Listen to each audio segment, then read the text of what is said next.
नमस्कार, मुकाबला में आपका स्वागत है। मैं हूं संकेत उपाध्याय। ऐसा कई बार हुआ है कि जांच एजेंसी शक के दायरे में आई हैं कि उनकी कार्रवाई राजनीति से प्रेरित है।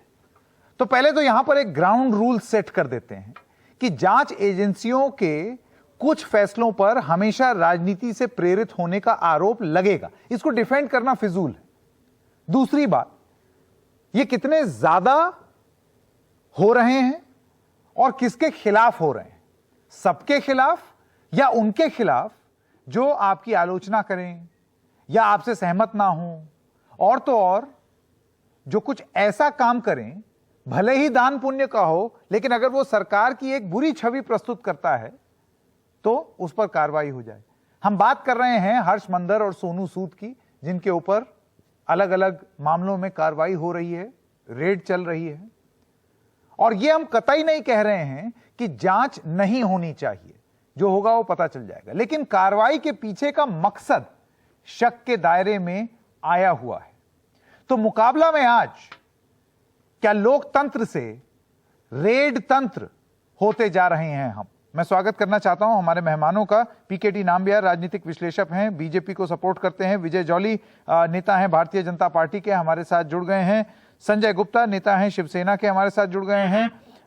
आशुतोष वरिष्ठ पत्रकार हमारे साथ जुड़ गए हैं, और आलोक शर्मा प्रवक्ता कांग्रेस पार्टी। आप सब लोगों का बहुत बहुत धन्यवाद। एक एक करके हर किसी को अपने शुरुआती वक्तव्य रखने के लिए 1 मिनट का समय मिलेगा। आलोक शर्मा जी, मैं आपसे शुरू करना चाहता हूं, आपका 1 मिनट शुरू होता है अब। देखिए संकेत जी, पहले भी सुना हमने कि अब की बार मोदी सरकार, और अब की बार हमें नहीं पता था कि रेड सरकार हो जाएगी, कि इंस्पेक्टर राज और रेड राज सरकार आ जाएगी। आप देखिए कि किस तरह से तमाम जो संवैधानिक संस्थाएं हैं, चाहे वो ईडी हो, सीबीआई हो, इनकम टैक्स हो, तमाम संस्थाओं का जितना दुरुपयोग पिछले 7 वर्षों में हुआ है, यहाँ तक के कानून में भी सीडेशन चार्जेस लगाने का, और जिस तरह से ताबड़तोड़ एसआईटी उत्तर प्रदेश और तमाम राज्यों में बनाई गई और उनका निष्कर्ष जीरो रहा। एक मुख्यमंत्री कांग्रेस के रहे जिनकी बेटी की शादी के दिन ईडी सीबीआई उनके यहाँ पहुंच जाती है, जब सरकारें गिरानी होती हैं तब ईडी सीबीआई पहुंच जाती है।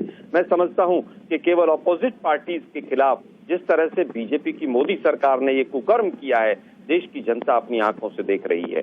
कोई भी कितना भी किसी भी तरह का भ्रष्टाचारी व्यक्ति हो, अगर वो बीजेपी ज्वाइन कर लेता है तो उसका गंगा स्नान हो जाता है, उसका पूरी तरह से वो पवित्र हो जाता है, उसके ऊपर कभी कोई जांच एजेंसी नहीं आती है। यही गुजरात मॉडल था, यही गुजरात मॉडल है। और अगर कोई बच जाता है तो उसके मोबाइल में पेगासस लगा दीजिए। सुप्रीम कोर्ट के जज से लेकर और जिस तरह से ड्राइवर और माली को भी सरकार ने नहीं छोड़ा, मुझे लगता है कि पूरा देश अब देख रहा है कि ये किस तरह से शासन कर रहा है। समय खत्म हो गया। मैं अब विजय जॉली जी, डॉक्टर जॉली आपके पास आना चाहता हूं। आपका 1 मिनट अब शुरू हो रहा है। मैं कांग्रेस के मित्र को बताना चाहता हूं, कांग्रेस के राज में भी रेड्स होती रही हैं, इनकम टैक्स की इंक्वायरीज होती रही हैं, और मैं इनको विशेष तौर से बताना चाहता हूं, जब कांग्रेस की सरकार केंद्र में थी वर्ष 2011 में कैटरीना कैफ और प्रियंका चोपड़ा के ऊपर इनके सरकार के समय में रेड्स हुई, और उसके बाद 2012 में कांग्रेस के नेता सुनील दत्त के बेटे संजय दत्त के घर पर भी हुई। क्या वो रेड गलत थी? और फिर 2013 में जब कांग्रेस की सरकार थी, तब फिल्म निर्माता अनुराग कश्यप और अभिनेत्री तापसी पन्नू के घर पर भी रेड हुई। क्या वो रेड गलत थी? मेरा कहना है, भारत की इनकम टैक्स अथॉरिटीज को निष्पक्षता के साथ काम करने दीजिए, और झूठे आरोप आज देश की सत्ताधारी पार्टी और देश के यशस्वी प्रधानमंत्री के ऊपर मत लगाइए, नहीं तो देश किस ओर जाएगा, जिस देश के अंदर 60 साल तक कांग्रेस ने राज किया और भ्रष्टाचार को पनपने का मौका दिया। 1 मिनट का समय खत्म हो गया, वापस आऊंगा आपके पास। संजय गुप्ता, आपकी बात। देखिए संकेत जी, मैं इसमें यही कहना चाहूंगा कि इनकम टैक्स डिपार्टमेंट ने जो भी रेड शुरू की है, सबसे पहले तो ये पता चले कि इनकम टैक्स डिपार्टमेंट अपने किसी निष्कर्ष पर पहुंचे कि वो किस तरह से इस रेड को कर रही है, और क्या वो जांच और खंगाल रही है। जब तक कि इनकम टैक्स डिपार्टमेंट कुछ बोलता नहीं है, और जब तक कि सोनू सूद जी कुछ कहते नहीं है अपनी बात को, क्योंकि सोनू सूद जी ने भी अभी तक अपनी कोई भी बात रखी नहीं है, जब तक ये निष्कर्ष निकल करके नहीं आता, तब तक किसी भी निष्कर्ष पर पहुंचना और किसी पर भी आरोप लगाना, चाहे वो केंद्र सरकार हो, चाहे वो कोई इनकम टैक्स डिपार्टमेंट हो, मैं उसको सही नहीं मानता। लेकिन हाँ, मैं इतना जरूर कहूंगा कि इस बात को भी कंसीडर किया जाए, जिसमें से अभी एक हमारे कांग्रेस के साथी ने कहा कि ये रेडें उन पर ही क्यों होती है जो सरकार के खिलाफ काम करते हैं। सरकार के खिलाफ तो सोनू सूद ने कोई काम किया ही नहीं, ना ही उनकी कोई ऐसी मंशा है। कंगना रनौत भी तो है ऐसी, ये बात मैं मान सकता हूं कि कंगना रनौत के खिलाफ क्यों नहीं, सोनू सूद के खिलाफ क्यों। इस तरह की बात को अगर मेंटालिटी को रख करके अगर इनकम टैक्स डिपार्टमेंट ने ये काम किया है, अगर केंद्र सरकार के डायरेक्शन पे काम किया है, तो बहुत गलत किया है। और अगर नॉर्मल किसी बात की इंक्वायरी के अंदर कुछ किया है तो मैं इसको सही कह सकता हूँ। जी, लेकिन अब दिक्कत यह है कि जिस तरीके से ये हो रहा है और जिन लोगों के खिलाफ हो रहा है, वो अक्सर ऐसे दिखते हैं कि या तो वो सरकार की आलोचना कर रहे हों या वो कुछ ऐसा काम कर रहे हो, जैसे सोनू सूद के मामले में, कि वो भले ही अपना काम कर रहे हो, दान पुण्य का काम कर रहे हो, लेकिन उससे सरकार की छवि बिगड़ती दिख रही हो, ये आरोप लग रहा है। मैं अब आना चाहता हूं आशुतोष जी के पास आपके शुरुआती वक्तव्य के लिए। आशुतोष जी। देखिए संकेत, मुझे लगता है कि कुछ बातों को बड़ी ईमानदारी के साथ और बहुत ही साफ गोई के साथ कहना चाहिए कि इस तरीके से जो सरकारी एजेंसीज का दुरुपयोग हो रहा है, इस तरीके के सरकारी एजेंसीज का दुरुपयोग पहले कभी नहीं हुआ। जब आप कहते हैं कि रूल ऑफ लॉ होना चाहिए, तो रूल ऑफ लॉ के लिए लेवल प्लेइंग फील्ड होना चाहिए। ये नहीं होना चाहिए कि हर्षमंदर के ऊपर आप आरोप लगा दें क्यों, या सोनू सूद के ऊपर क्यों। क्या कोई मानेगा कि हर्षवर्धन जो है वो मनी लॉन्ड्रिंग के केस में फंसे हुए हैं, या सोनू सूद जो है वो जो इस तरीके से काम कर रहे हैं? तो बेसिक सवाल इस बात को लेकर ये है, पिछले 7 साल का अगर आप रिकॉर्ड उठाकर देख लें तो हो क्या रहा है। दरअसल जो लोग भी सरकार की आंख की किरकिरी बन रहे हैं या किसी भी तरीके से सरकार की छवि को धूमिल करने का काम कर रहे हैं या सरकार की तीखी आलोचना कर रहे हैं, उनको ही निशाना बनाया जा रहा। आप मुझे बता दिए पिछले 7 साल के अंदर ऐसा कब हुआ जब भारतीय जनता पार्टी के किसी बड़े नेता के यहाँ छापे पड़े हो, या उनकी सराहना करने वाले, उनकी तारीफ करने वाले, उनकी चमचागिरी करने वाले किसी नेता के यहाँ छापे पड़े हो। आपने हर्षमंदर के यहाँ जरूर देखा होगा, आपने सोनू सूद के यहाँ देखा होगा, लेकिन आपने किसी बीजेपी के नेता के यहाँ नहीं देखा होगा। दूसरी बात मैं ये कहना चाहता हूं कि ये जो लोग कहते हैं ना कानून को अपना काम करने देना चाहिए, कानून को अपना काम करने देना चाहिए, ये वाकया ये लफ्ज तब अच्छे लगते हैं जब कानून अपना काम करता है। जब कानून सिलेक्टिव हो जाता है तब इस तरीके से सवाल खड़े होंगे, और अगर इसी तरीके से चलता रहा तो वक्त दूर नहीं है जब लोगों का विश्वास रूल ऑफ लॉ से उठ जाएगा। जी, पीकेडी नाम्बियार जी, आपका शुरुआती वक्तव्य। मुझे अक्सर ये लगता है कि जब जब हम लोग किसी इनकम टैक्स रेड और किसी जगह पे किसी के साथ कोई हो जाता है और वो एक अलग पक्ष का मत रखने वाला हो या और कोई चीज होगा, तो तुरंत सीधा सवाल उठ जाता है सीधा प्रधानमंत्री या अमित शाह जी का नाम पे। मुझे लगता है कि इनकम टैक्स रेड आज या कल से नहीं हो रहा है देश के अंदर, आज से नहीं है, पिछले 50 साल से 60-70 सालों से जहां जहां इनकम टैक्स अथॉरिटीज को लगता है कहीं पे डाउट है या कुछ, मैंने किसी सीनियर ऑफिसर से जो बात कर रहा था तो उन्होंने प्रक्रिया जब समझ में आ गया तो लगभग 3 से 6 महीना लगता है कि एक इनकम टैक्स रेड को तैयारी में, जब तक अनलेस एंड अनटिल जब तक उनके पास कुछ खास एविडेंस नहीं होते तब तक वो रेड या सर्वे के लिए नहीं जाते। जहां तक अभी यह सवाल है जो politicization of these kind of raids, Sonu Sood तो ना बीजेपी है ना कांग्रेस है ना आम आदमी पार्टी है। जब सोनू सूद के, मैं खुद सोनू सूद के एक अच्छा ग्रेट फैन हूं, जब मैं उनका हर काम से जो स्पेशली कोविड का टाइम पे जो जिस तरह का काम उन्होंने करके दुनिया को जो इंस्पायर किया हुआ है, बट उसके साथ साथ जो एक अथॉरिटी को कहीं पे किसी व्यक्ति का कोई भी टैक्स चोरी का या किसी भी तरह का एक शक है तो उसमें इतना बड़ा आलोचना करने की क्या बात है? आपका ये कहना है कि अगर कोई दान पुण्य का काम कर रहा है तो वो भी फ्रॉड कर सकता है, ये आप कहना चाह रहे हैं? बिल्कुल।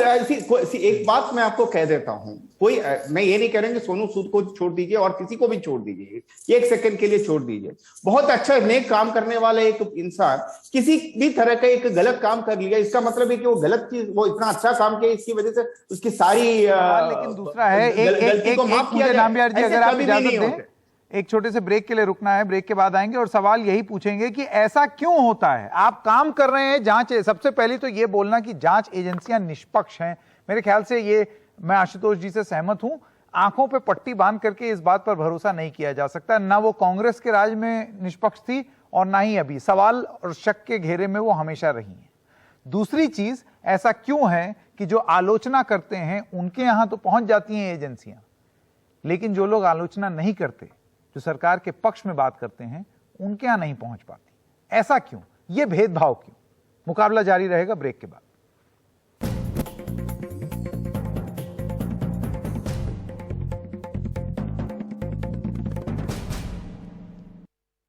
मुकाबला में एक बार फिर से आपका स्वागत है। मैं डॉक्टर विजय जॉली, आपसे ये सवाल पूछना चाहता हूं कि अगर आप कोई 3 या 4 ऐसे नेता या ऐसी शख्सियत या ऐसी कंपनियां जो कि सरकार के पक्ष में बोलती हैं और उनके खिलाफ रेड हुई है, उसका अगर आप जिक्र कर पाए यहां पर, क्योंकि जितने ये मामले सुनने को मिलते हैं वो सारे उन लोगों के हैं जो कि सरकार के खिलाफ हैं या इस सरकार के विरोध में बोलते हैं। देखिए, कोई 4-5 ना तो मैं इनकम टैक्स का अधिकारी हूं और ना मैं प्रवर्तन निदेशालय का कोई इन्फॉर्मर हूं और ना मैं सीबीआई की तरफ से आपके शो में बैठा हूं।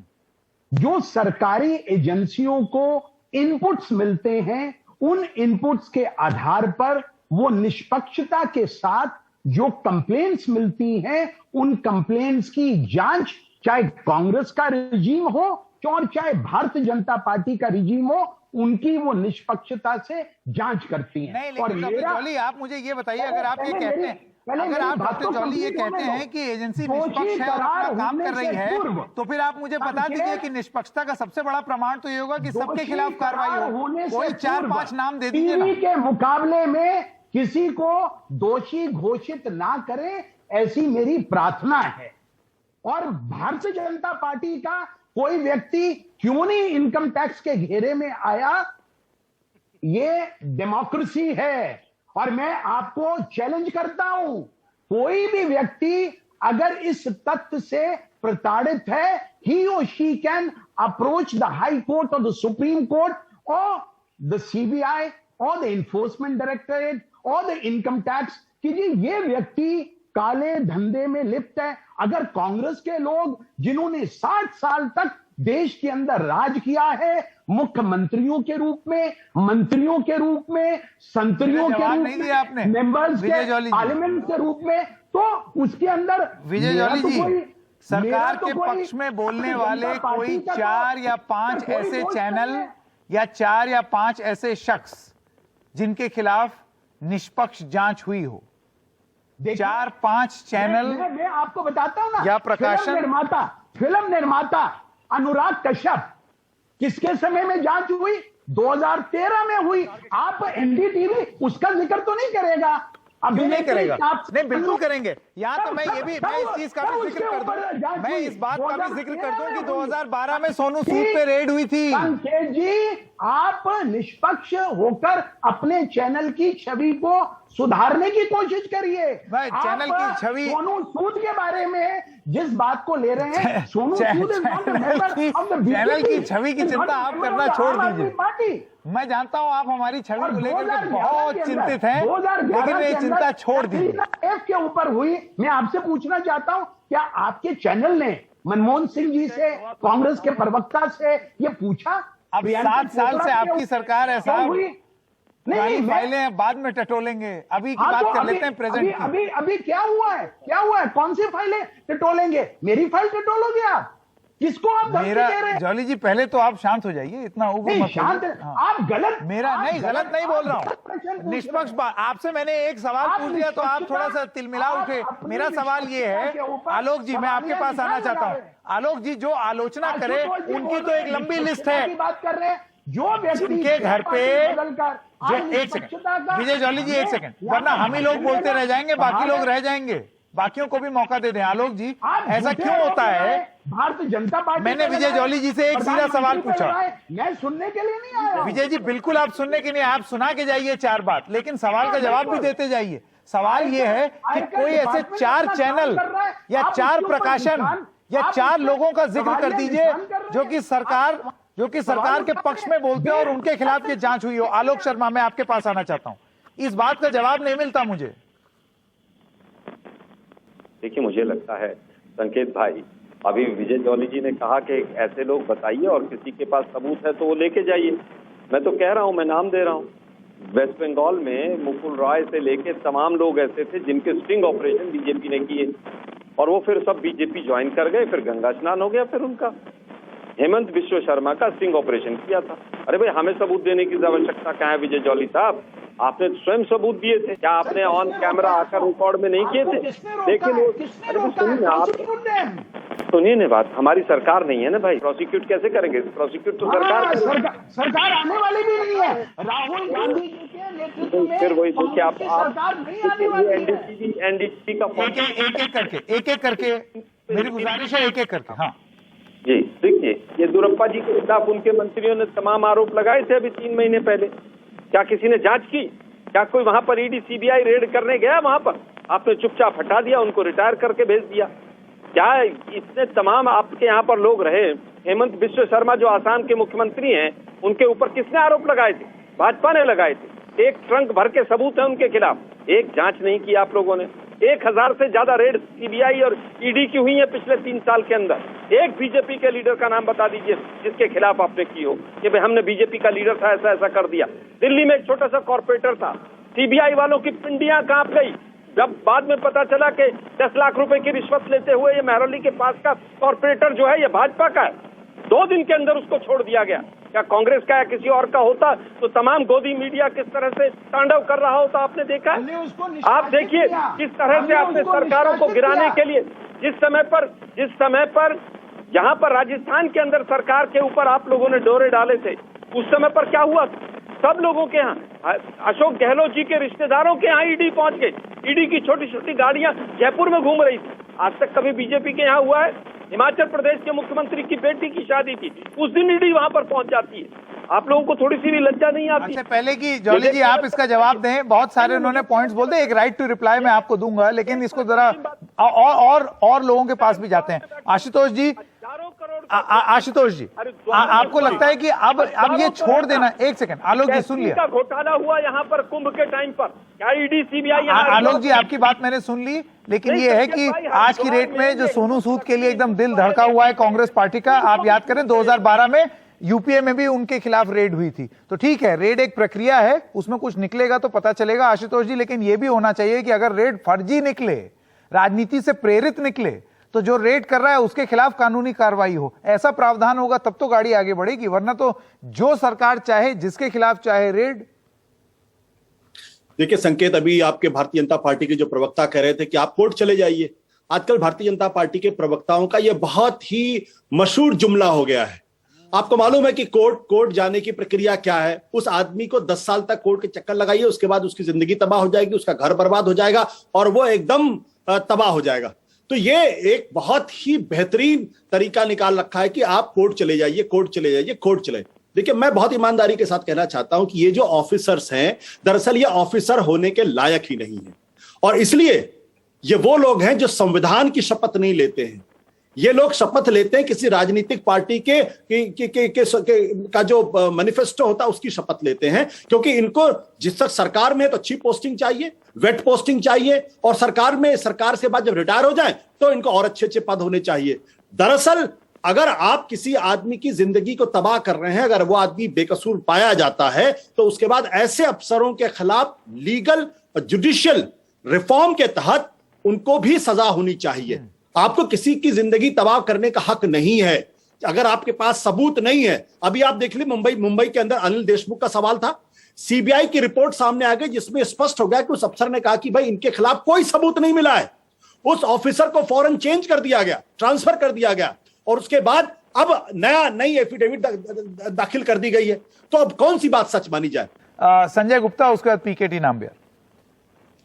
देखिए, अभी आशुतोष शर्मा जी ने बड़ी अच्छी अच्छी बातें बताई और हमारे आलोक शर्मा जी ने भी बहुत अच्छी अच्छी बातें कही, और ये मैं इसको आगे करते हुए ये कहना चाहूंगा कि हमारे देश की इन्वेस्टिगेटिंग एजेंसीज की या किसी भी डिपार्टमेंट की एक सबसे बड़ी कमी ये रहती है कि उनके पास चाहे 3600 कंप्लेंट आई हो, लेकिन वो किसको पिक एंड चूज करते हैं इसका कोई सिस्टम नहीं है, और किसी भी कंप्लेंट को कितना वो पेंडेंसी रखते हैं इसका भी कोई सिस्टम नहीं है, और इसी बात का फायदा उठा करके पिक एंड चूज वाला काम किया जाता है।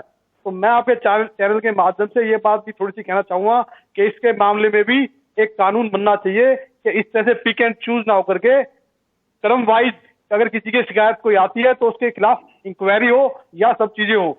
और रही बात जिस तरह से अभी सोनू सूद के खिलाफ अभी जो रेड पड़ रही है और जिस तरह से जो चल रहा है, और अभी जो एक सवाल आपने पूछा बीजेपी के नेताजी से और उन्होंने वो सवाल का जवाब देने की बजाय वो इधर उधर की बात करने लगे, तो मैं उन्हें कबीर जी का दोहा सुनाना चाहूंगा कि कबीर जी का एक दोहा है कि नहाए धोए क्या हुआ, नहाए धोए क्या हुआ, जो मन मैल ना जाए, मीन सदा जल में रहे, धोए बास ना जाए।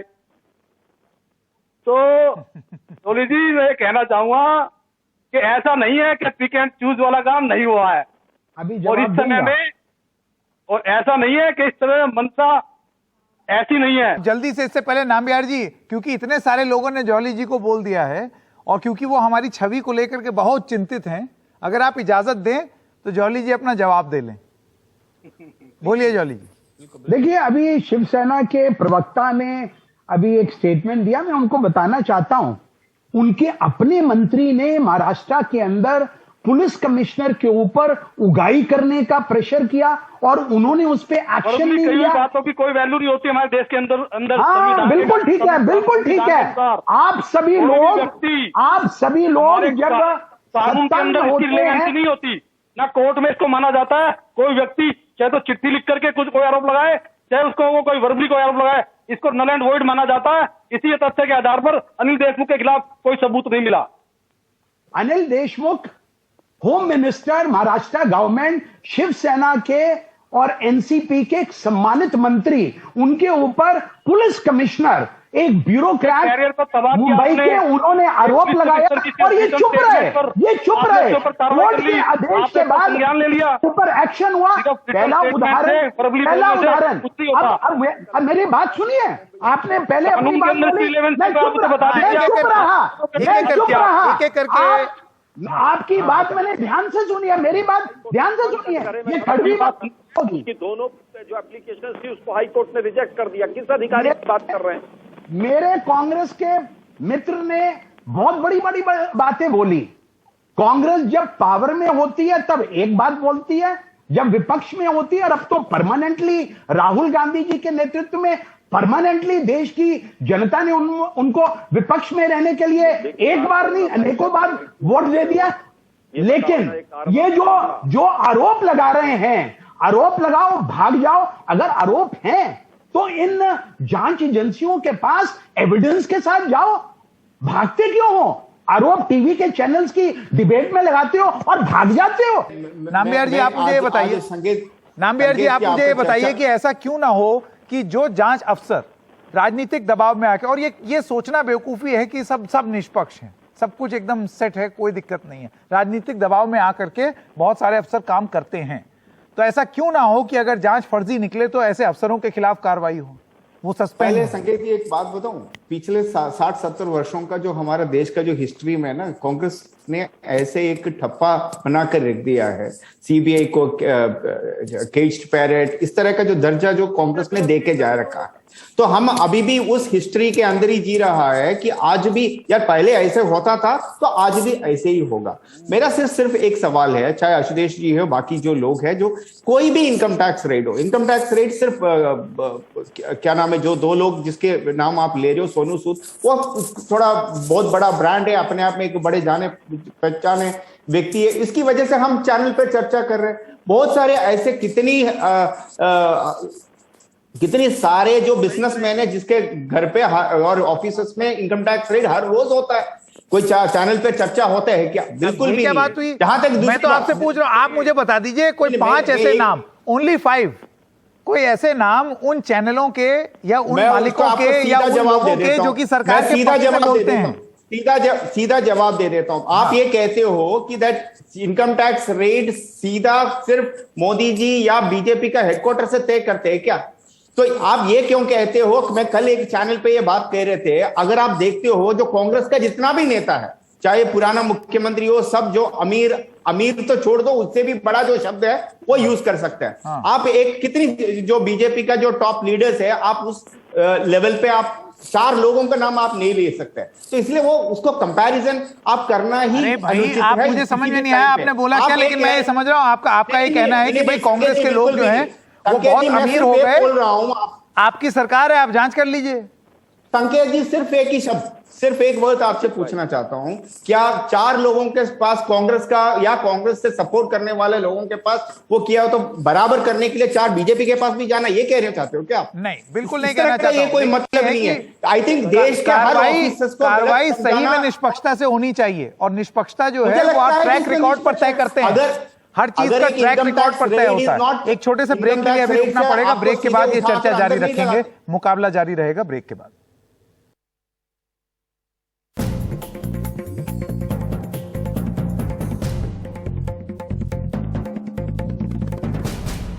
तीसरे भाग में आपका स्वागत है। आशुतोष जी, अभी आप सुन रहे थे सब वक्ताओं ने क्या कहा। मैं आपसे बस यही 2 चीज जानना चाहता हूं, क्या ट्रैक रिकॉर्ड पर नहीं तय होना चाहिए कि कौन सी एजेंसी कितना निष्पक्ष है? ये अपने आप में एक प्रमाण है। देखिए, मैंने कहा कि एजेंसीज की आज की तारीख में कोई साख नहीं है, और अगर वाकई में भारतीय जनता पार्टी के प्रवक्ता या उनके समर्थकों को ये लगता है कि कांग्रेस के जमाने में बहुत गलत हुआ है एजेंसीज के साथ, तो 2006 में सुप्रीम कोर्ट ने एक ऑर्डर दिया है। उस 2006 में सुप्रीम कोर्ट का एक ऑर्डर है, आप उस ऑर्डर के हिसाब से जो पुलिस रिफॉर्म उसको कर दीजिए। लेकिन अभी आपने हाल में देखा है, दिल्ली के पुलिस कमिश्नर बनाए गए रिटायरमेंट के 1 दिन पहले, और जो कि गुजरात काडर के, उनको दिल्ली काडर के अंदर ले आया गया। उनका ट्रैक रिकॉर्ड क्या है आप अच्छी तरीके से जानते हैं। भ्रष्टाचार के गंभीर आरोप खुद जब वो सीबीआई में थे तो सीबीआई के प्रमुख ने उनके खिलाफ लगा रखे थे। तो अब ऐसे ऑफिसर को अगर आप लेकर आएंगे आउट ऑफ टर्न, बिना सारे नियमों का उल्लंघन करते हुए, तो फिर आपको कांग्रेस के ऊपर आरोप लगाने का अधिकार नहीं है। मैं कहता हूं कांग्रेस ने सारी गलतियां की, इस देश के सिस्टम को बर्बाद किया, लेकिन आपने पिछले 60 सालों में क्या किया? क्या आप सुप्रीम कोर्ट के ऑर्डर के हिसाब से पूरे देश के अंदर पुलिस रिफॉर्म करना चाहते हैं, पुलिस रिफॉर्म नहीं करना चाहते? और आज की डेट में आपको लगता है नरेंद्र मोदी वो ताकत रखते हैं, वो शख्सियत रखते हैं जो कि पूरी कैबिनेट अगर बदल सकते हैं तो वो ये रिफॉर्म भी ला सकते हैं? कौन रोकेगा? बिल्कुल वो कर सकते हैं, बिल्कुल वो कर सकते हैं। लेकिन मैं आपको बताऊं, दुनिया में जो निरंकुश सरकारें होती हैं, वो सिर्फ जांच एजेंसियों और पुलिस एजेंसियों के सहारे ही होती हैं। दूसरा उनके पास कोई ताकत या पावर नहीं होती है, क्योंकि सबको इस बात का डर लगता है रात को 2 बजे मेरे घर पे कोई पुलिस का आदमी आएगा, खटखटाएगा, मुझे कॉलर खींचता हुआ लेके जाएगा, और फिर मैं कुछ नहीं कर पाऊंगा। एक ब्रेक के लिए रुकते हैं, उसके बाद वापस आएंगे, आलोक जी से और विजय जॉली जी से फाइनल कॉमेंट लेंगे।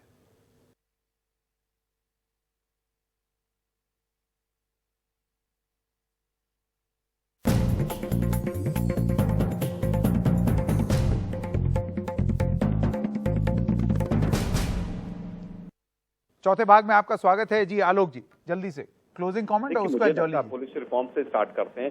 2016 में अरुण जेटली जी वित्त मंत्री हुआ करते थे, 1600 करोड़ रुपए की डिमांड रखी गई थी पुलिस रिफॉर्म्स के लिए, और ऑन रिकॉर्ड मना कर दिया गया था कि ये पैसा नहीं दिया जा सकता है। दूसरी बात, अब यहाँ पर आती है रेड्स के इतिहास पर। देखिए, आपने बहुत अच्छा सवाल उठाया, आशुतोष ने भी, कैसे अधिकारियों के ऊपर कार्रवाई होनी चाहिए। लेकिन बीजेपी ने तो जिन लोगों ने झूठे आरोपों को सत्यापित किया उनको पूरी तरह से पारितोषित किया। आज कहाँ है विनोद राय? आज कहाँ है जिन लोगों ने 2G के ऊपर आरोप लगाए लेकिन उसी सीबीआई ने सब लोगों को बरी किया? ट्विटर ने जब थोड़ा सा सरकार का कन्फ्रंट किया तो 6 जवान पुलिस के चले गए वहां पर। क्या हुआ उसके बाद? 100 से ज्यादा SIT बनी उत्तर प्रदेश में। एक SIT का उत्तर नहीं मिला, एक SIT का के खिलाफ तो आप भी चले गए। नहीं, media houses, IT red, Dainik Bhaskar, जिसने मोदी जी के खिलाफ 2 लाइन लिख दी उसकी खैर नहीं। 2002 में जिस व्यक्ति ने 2002 के दंगों की वजह से नौकरी छोड़ी, हर्षमंदर जी, आज तक बदला चुकाया जा रहा है। लखनऊ की किसी रियल एस्टेट की कंपनी के खिलाफ अगर कोई कार्रवाई हो रही थी, वहां सोनू सूद का नाम घुसाकर उस पर एक्शन हुआ। ठीक है, अभी हमको देखिए, तथ्य ये कहते हैं, और मुझे यहाँ पर आना पड़ेगा, तथ्य ये कहते हैं कि हमें इंतजार करना पड़ेगा जब इनकम टैक्स विभाग बताएगा कि क्या क्या है डिटेल्स, उसके बाद ही हम कुछ कर सकते हैं। विजय जॉली जी, फाइनल कमेंट। मैं आपसे ये जानना चाहता हूं, कोई 5 नाम बता दीजिए ना, कोई ऐसे 5 नाम जो सरकार के पक्ष में हो और उनके खिलाफ कार्रवाई हुई हो। विजय जॉली जी। संकेत जी, 1 सेकंड, मैं आशुतोष जी से ये पूछना चाहता हूं कि अगर कल कुछ मिला, चाहे वो किसी भी व्यक्ति से जिसके लिए हम आज बात करता है, जो अनअकाउंटेड इनकम मिल गया, तो आप ये जो जितनी भी शब्द आपने यूज किया हुआ सबको वापस ले लेंगे?